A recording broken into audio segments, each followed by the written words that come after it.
मैं अपने इलाके में इंटरनेट सर्विस प्रोवाइड करता हूँ। पिछले 4 महीने से एक हसीन लड़की मुझे अपने घर पर बुलाती मैं और मुझे इंटरनेट ठीक करवाती है। अभी अभी उसने कनेक्शन ली है और जब देखो उसे कुछ ना कुछ प्रॉब्लम लगी रहती है। मेरी समझ में नहीं आता कि आखिर वह मुझे हर वक्त क्यों बुलाती रहती है। मेरे साथ और 2 लड़के काम करते हैं। 3 महीने पहले मैं पहली बार उसके घर गया था। वह खूबसूरत सी लड़की एकदम गोरी चिट्टी सज संवर कर मेरा इंतजार कर रही थी। मुझे कहने लगी कि आप मुझे अपना फ़ोन नंबर दे दो। कोई भी परेशानी होगी तो आपको कॉल कर लिया करूंगी। नहीं तो बार बार दूसरे लड़के आते हैं। तो उनको एड्रेस समझाते समझाते थक जाती हूँ। कि स्कूल के पास से दाई मुड़कर सामने वाली गली में एक सफ़ेद गेट वाला घर है। मैं उसकी बात सुनकर हंसने लगा, फिर उसे अपना मोबाइल नंबर दे दिया। वह लड़की बहुत नजाकत से बात कर रही थी और अच्छे से मेकअप कर रखा था। मैंने उसके सर्विस चेक की तो तार जरा सा हिली हुई थी। तो मैंने उसे ठीक कर दिया और काम करके वहां से निकल गया। मैंने उसके घर पर किसी और को नहीं देखा। शायद वो अकेले ही रहती हो। फिर तीसरे दिन उसका कॉल आ गया कि मेरा इंटरनेट नहीं आ रहा। बहुत परेशानी हो रही है। फिर मैं उसके घर चला गया। वह लड़की बिल्कुल एक लाल रंग की जालीदार नाइटी पहनी हुई थी और मेकअप कर रखा था। उसको देखकर तो मेरे होश उड़ गए थे। हैरत की बात तो ये थी कि जरा से तार हिली हुई थी और कोई दिक्कत नहीं थी। अब मैं यही सोचने लगा कि कहीं जानबूझकर ही तो यह इंटरनेट खराब नहीं कर देती, क्योंकि पिछली बार की तरह ही इंटरनेट की समस्या थी। उसे देखकर मैं अपने आप को संभाल नहीं पा रहा था। कोशिश करके भी मैं नजरें झुकाकर नहीं रख पा रहा था। उस नाइटी को पहने मेरी इर्द गिर्द घूम रही थी। मैं जल्दी से अपना काम करके वहां से निकल गया। घर आकर तो मैं उस लड़की के बारे में सोचने लगा था। मेरे पापा के मोहल्ला में एक किराने की दुकान है और घर पर मैं अपनी मम्मी, पापा और 2 बहन के साथ रहता हूँ। पापा तो चाहते थे कि मैं उनके साथ दुकान चला जाऊं, पर मैं इस काम में लगा था और हर महीने मेरी सैलरी आती थी, जो बहुत ज्यादा तो नहीं थी। उस लड़की ने अपना नाम मोनिका बताया था। एक दिन उस लड़की का फोन आया और कहने लगी कि प्रकाश, मेरा नेट नहीं आ रहा। मैंने कहा इंटरनेट की लाइन में काम चल रहा है, 1 घंटे में आ जाएगी, पर वह कहने लगे कि एक बार घर पर आकर देख लो। मैं उसके घर नहीं जाना चाहता था। ना जाने वह लड़की किस हाल में होगी, लेकिन फिर भी मैं अपने आप को रोक न सका। ना जाने उस लड़की में ऐसा क्या ताकत थी कि मैं उसकी ओर खींचा चला जा रहा था। ये कैसी चाहत थी, ये कैसा नशा था कि मैं उसके घर पर पहुंच गया।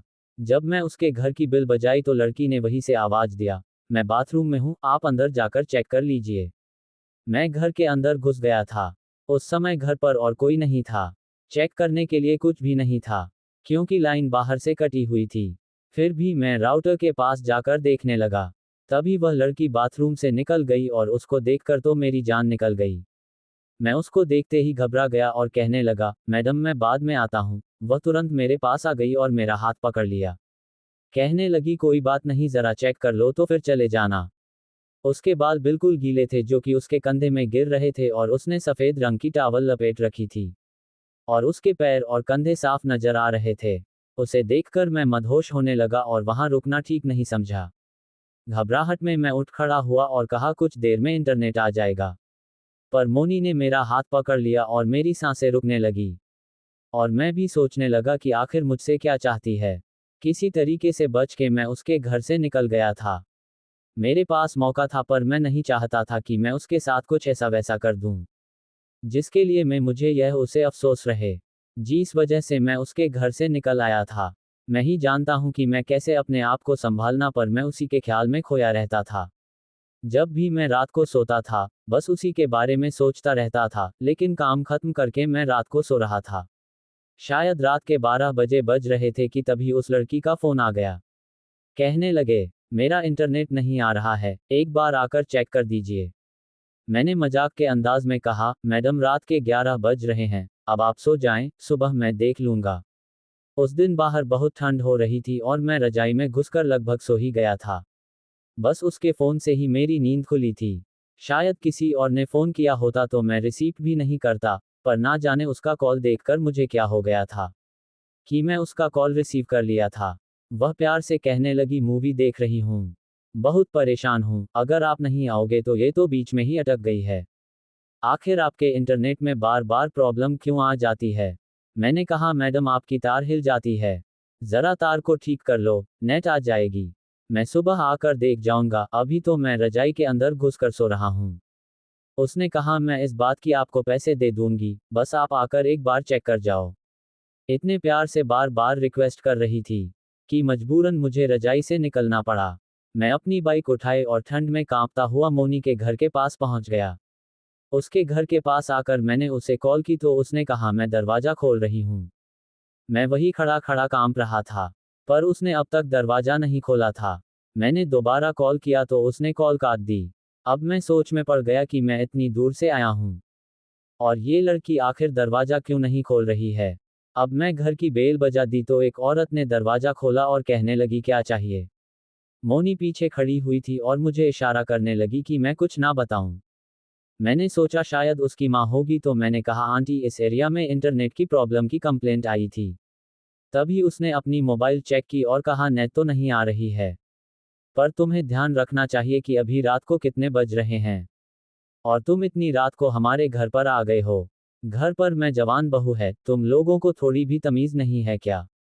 मैंने कुछ नहीं कहा, खाली माफी मांग ली। उनसे कहा कि मैं कल सुबह आकर देख लूंगा और वहां से तुरंत निकल गया। मैं काफी घबराने भी लगा था कि कहीं मेरी कंप्लेंट कर दी इस औरत ने तो ऑफिस में मुझे बातें सुननी पड़ेगी। लेकिन एक बात मेरे दिमाग में बैठ गई, जो उस औरत ने कहा था कि मोनी उसकी बहू है, मैं तो उसे उसकी माँ समझ रहा था। यानी कि मोनी शादीशुदा है। फिर यह सब कुछ क्यों करती है। अब मैंने सोच लिया था कि मैं उससे दूरी बना लूंगा। जब किसी के घर की बहू है तो उसकी इज्जत करनी चाहिए। पर घर आकर न जाने क्यों अंदर ही अंदर मुझे बहुत तकलीफ हो रही थी। शायद मैं अब मोनी से मोहब्बत करने लगा था। अगर वह किसी के घर की बहू है तो उसे अपनी मर्यादा में रहना चाहिए था। जाने क्यों लगता था कि वह मुझे उकसाने की कोशिश करती थी।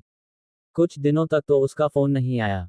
मैंने सोचा अच्छा है वह समझ गई होगी, लेकिन एक रात 11 बजे मैं सोने की तैयारी कर रहा था कि तभी उसका फोन आ गया। मैंने उसका फोन रिसीव किया तो उसने कहा, मेरा नेट काम नहीं कर रहा, जरा आकर देख जाओ। मैंने कहा, रात बहुत हो गई है, तुम्हारे घर वालों को यह अच्छा नहीं लगेगा, मैं कल सुबह आकर देख लूंगा। इस पर वह कहने लगी कि आज घर पर कोई नहीं है, मैं बिल्कुल अकेली हूं और मुझे बहुत डर लग रहा है। तुम आकर जरा इंटरनेट भी देख जाना और तुम्हारे आने से मुझे ठीक भी लगेगा। जाने क्यों मुझे बहुत घबराहट हो रही थी।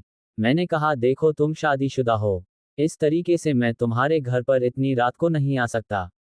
इस पर वह बहुत उदास हो गई और कहने लगी, मेरे पति तो दुबई में काम करते हैं और उनको मेरी जरा भी परवाह नहीं है और मेरे सास ससुर मुझे कहीं जाने आने नहीं देते और आज मुझे छोड़कर रिश्तेदार की शादी अटेंड करने चले गए। मेरा कोई दोस्त नहीं है, तो मैं किससे अपना दर्द बयां करूं। अकेले ही सब कुछ सहती रहती हूं। कहकर वह रोने लगी थी। उसकी बातों से मुझे उस पर तरस आ गई। मैंने सोचा चलकर देख लेता हूं और जल्दी से वापस आ जाऊंगा। हालांकि मुझे काफी घबराहट भी हो रही थी। बाहर तेज हवा चल रही थी, जैसे कि मानो बारिश आने वाली हो। इस वजह से मैं बाइक में बैठकर जल्दी से उसके घर पर पहुंच गया। जब मैं उसके घर पर गया तो मैंने देखा घर पर तो इंटरनेट की तार बिल्कुल सही थी। मैंने उससे कहा कि शायद पोल से कनेक्शन चली गई है, मैं कल सुबह आकर ठीक कर दूंगा। अब कहने लगी, मैं घर पर अकेले हूं और मुझे काफी डर लग रहा है। तुम आज यहीं पर रुक जाओ, चाहे तो बाहर सोफे में सो जाना। मैंने कहा, मैं यहाँ नहीं रुक सकता। मेरी माँ इंतजार करती होगी और घर पर अगर कोई आ गया तो मुसीबत आ जाएगी। तुम सारे खिड़की दरवाजे बंद करके सो जाओ। लोग हमें भला बुरा कहेंगे, इससे अच्छा यही है कि मैं चला जाता हूँ। उसने कहा। मैं लैपटॉप में बैठकर मूवी देख रही थी और अब नेट भी चला गया है। मैंने कहा कि तेज हवा की वजह से शायद नेट कट गई है। चलो एक बार पोल में भी चेक कर लेता हूँ, ताकि तुम्हें रात में अकेलापन महसूस ना हो। कहकर मैं बाहर निकल गया। मैंने देखा पुल से ही कनेक्शन कटा हुआ था तो मैंने उसे ठीक कर दिया। तब तक बारिश आ चुकी थी और मैं भीगने लगा। मोनी भी बाहर खड़ी थी। मैंने उसे कहा कि तुम अंदर चली जाओ, नहीं तो भीग जाओगी। उसने जो कहा वह सुनकर मैं चौंक उठा। उसने कहा, मुझे बारिश में भीगना पसंद है। कहकर वह बारिश में भीगने लगी, उसके मजे लेने लगी। उसकी कूदती गीली हो गई थी और बदन के साथ चिपक गई। वह मेरे सामने नाच रही थी। कनेक्शन ठीक करने के बाद मैंने कहा, चलो मैं चेक कर लेता हूँ, फिर मैं निकल जाऊंगा। आंधी रात में वहां पर रुकना ठीक नहीं था। उसने कहा, मेरा लैपटॉप देख लो। मैं मूवी देख रही थी, उसे चला कर देख लो, शायद चल जाए। जैसे ही मैंने उसकी लैपटॉप खोली तो स्क्रीन के सामने एक ऐसी मूवी आ गई जिसे देखकर मेरे होश उड़ गए। मैं जल्दी से वहां से निकलने गया कि उसने मेरा हाथ पकड़ लिया और मेरे बदन से लिपट गई। अब मैं अपने जज्बात को काबू में नहीं कर पा रहा था। मेरे दिल की धड़कन तेज हो गई। मेरे अंदर उस पल शैतान हावी हो गया था। एक तो लड़की भीगी भागी सी मुझसे लिपटी हुई थी, उसने मेरे अंदर आग लगा दी थी। और फिर मैं अपने आप को रोक नहीं पाया। उस लड़की के साथ मैंने अपनी हवस पूरी कर ली। और वह सब कुछ कर लिया था जो कि शायद मुझे नहीं करना चाहिए था, क्योंकि वह किसी और की बीवी थी। पर फिर भी मैं सारी हदें पार कर दी। जब सुबह हुई तो वह रोने लगी कि तुमने ये सब क्या कर दिया। मैं तो दोस्त के नाते तुम्हें रुकने को कहा था और मेरा सब कुछ। मैंने कहा कि तुमने ही तो साथ दिया था। तभी मैं बहक गया। वह चुप थी तो मैं अपने घर पर आ गया। मेरी माँ मुझे देखकर पूछने लगी कि तुम सारी रात कहाँ पर थे। मैंने कहा मेरा कुछ काम आ गया था और बारिश की वजह से मैं अपने दोस्त के साथ ही रुक गया था। माँ कहने लगे बारिश को रुके हुए भी 4-5 घंटे हो गए हैं। मैं कुछ ना कह सका। क्या कहता, बस उन ख्यालों में खो गया था। कुछ ही दिन बीते थे कि मोनी ने बेचैनी से कॉल किया और कहा तुम्हारे बिन तड़फ रही हूँ, ये क्या कर दिया तुमने मेरे साथ, मुझसे आकर मिलो। मुझसे भी ना रहा गया, आग दोनों तरफ थी। उसके बाद से जब भी मौका मिलता वह मुझे अपने घर पर बुला लेती थी। हम दोनों एक दूसरे में खो जाते थे। मैंने कहा मोनी मैं तुमसे प्यार करने लगा हूँ। मोनिका ये बात सुनकर खिल उठी थी। एक दिन ऐसे ही मैं उसके साथ वक्त गुजार रहा था कि तभी अचानक घर पर कोई आ गया। मोनी काफी घबरा गई। कहीं मेरे सास ससुर तो नहीं आ गए हैं। एक काम करो, तुम कमरे में छुप जाओ। लेकिन जब उसने दरवाजा खोला तो उसके साथ ससुर नहीं बल्कि उसके पति थे जो कि दुबई से वापस आए थे।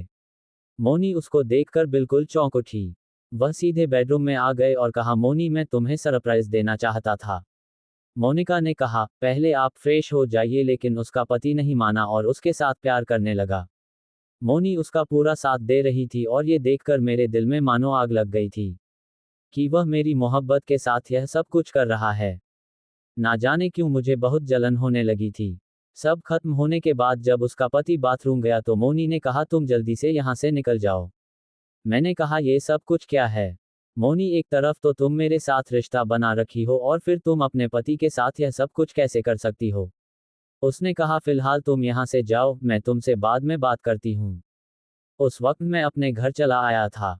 लेकिन उसके बाद से ही मोनी ने मुझे कॉल करना बंद कर दिया। मैं कभी उससे फ़ोन करता तो वह फ़ोन काट देती थी और मुझसे अपनी दूरी बना ली थी। 4 महीने तक मैं उसके लिए तड़पता रहा पर उसे एक बार भी मेरा ख्याल नहीं आया, लेकिन तब मुझसे नहीं रह गया। एक दिन मैं गुस्से से उसके घर चला गया। जब मोनी ने दरवाजा खोला तो पूछने लगी तुम यहाँ क्या कर रहे हो, जाओ यहाँ से।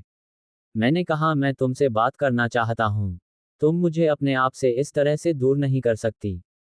मैं घर के अंदर आ गया था और उसके साथ बिल्कुल लिपट के उससे प्यार करने लगा, लेकिन तभी उसकी सास उसके सामने आ गई और चिल्लाने लगी कि यह सब क्या चल रहा है। घर के अंदर उसका पति भी आ गया और मेरे ऊपर गुस्सा करने लगा था। मैंने कहा मोनी मेरी मोहब्बत है, आप हमें इस तरह से जुदा नहीं कर सकते। पर मोनी साफ मुकर गई और कहा ये लड़का मुझे परेशान कर रहा है। मैंने इसे बुलाया तक नहीं है। जबरदस्ती घर के अंदर आ गया और ऐसी हरकत करने लगा। मासूम चेहरा बनाकर इस कदर रो रही थी कि उसका पति उस पर विश्वास कर लिया और मुझे घर से धक्के मारकर निकाल दिया। शायद अपने परिवार की इज्जत की खातिर वह पुलिस ने कंप्लेंट नहीं की थी, लेकिन मेरी इंटरनेट कंपनी में उसने कॉल करके मेरे बारे में बता दिया था, जिससे मेरी नौकरी चली गई। अब मैं दरबदर की खाक छानने लगा था। मेरी बहुत बेइज्जती हुई थी। मेरी माँ और बाप के सामने शर्मसार हो गया था। प्यार की तड़फ जानलेवा थी। उस चालाक औरत ने अपनी जरूरत पूरी कर ली थी और जब जरूरत पूरी हो गई तो मुझे इस कदर छोड़ दिया था। मैं मारा मारा फिरता रहा। मेरा वहां मन नहीं लग रहा था, पर मैं क्या करता, मुझे उसे भूल जाना था। लेकिन मुझे पता चला कि मोनी प्रेग्नेंट है तो मैं मौके की तलाश करने लगा और एक दिन मुझे मौका मिल गया जब मोनी अकेली थी। मैं उसके पास पहुंचा और कहा बताओ तुमने मेरे साथ यह सब कुछ क्यों किया। वह रोने लगी और कहने लगी मुझे माफ कर दो। मैंने जो कुछ भी किया था एक बच्चे के लिए किया था। दरअसल मैं और मेरे पति बहुत दिनों से बच्चे की कोशिश कर रहे थे पर मैं मां नहीं पा रही थी। जब हमने टेस्ट किया तो मुझे पता चला कि मेरे पति कभी बाप नहीं बन सकते, पर मैंने यह बात उनसे छुपा ली थी। मोनी रोने लगी और मुझसे माफी मांगने लगी। उसने कहा कि मैं तुम्हारे बच्चे को अच्छे से पालूंगी, बस तुमसे यही रिक्वेस्ट करती हूँ कि मेरी जिंदगी में मत आओ। मैं अपने पति से बहुत प्यार करती हूँ। मैं जानती हूँ कि तुम भी मुझसे प्यार करते हो, पर तुम मुझे भूलकर अपनी जिंदगी नए सिरे से शुरू करो। मेरी आंखों से आंसू आ गए थे कि मोनिका ने मुझे इतना बड़ा धोखा दिया, लेकिन वह मेरे बच्चे की मां बनने वाली थी। ये सोचकर मैंने उसे माफ कर दिया और कहा, मेरे बच्चे को अच्छे से रखना और तुम भी हंसी खुशी रहना, मैंने तुम्हें माफ किया। ये कहकर मैं वहां से निकल गया था। मोनी से बात करने के बाद मेरा दिल हल्का हो गया था और मैं आज 4 महीने बाद मोनी को पूरी तरह से भूल चुका हूँ और अपनी जिंदगी में आगे बढ़ चुका हूँ। 8 महीने बाद मेरी शादी हो गई हो, मेरी पत्नी ने 2 जुड़वा बेटियों को जन्म दिया, वही मोनी के भी 2 जुड़वा बेटे हुए। तो दोस्तों, मैं और मोनी अपनी जिंदगी में बहुत खुश है। तो दोस्तों, कहानी दिल से पसंद आई हो तो वीडियो को लाइक और चैनल को सब्सक्राइब जरूर करें। मिलते हैं अगले एक और मोटिवेशनल कहानी के साथ, तब तक के लिए धन्यवाद। Thanks for watching. जय श्री कृष्णा।